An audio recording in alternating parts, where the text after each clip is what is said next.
सरहदी ज़िला मेंढर मनकोट बालाकोट की बॉर्डरों पे इस समय ज़बरदस्त शेलिंग हो रही है।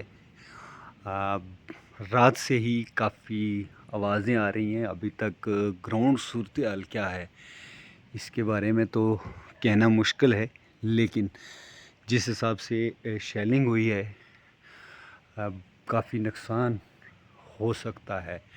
अभी भी जो कंटिन्यू है वो मनकोट बालाकोट मेंढर की सरहदों के ऊपर जो ख़बरें आ रही हैं, पुंछ के हालात भी ऐसे ही हैं। देर रात खबर आई थी कि जम्मू में ड्रोन अटैक हुआ है, लेकिन उसके बाद जो सरहदी ज़िला पुंछ के बॉर्डरों पर लगातार पाकिस्तान की जानब से ये देख सकते हैं, आवाज़ें आ रही हैं आप कि लगातार शेलिंग है जो वो जारी है।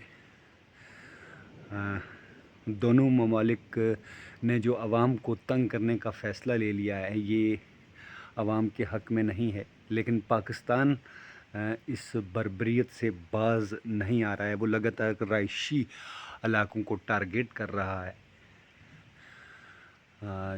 जंग क्या होती है ये सरहद में बसे लोगों से कोई पूछे। ये देखो लगातार शेलिंग है जो सरहद पे हो रही है, जिसकी जद में अवाम मेंढर बालाकोट मनकोट तमाम हैं। कोई भी इलाका है जो वो ख़तरे से खाली नहीं है।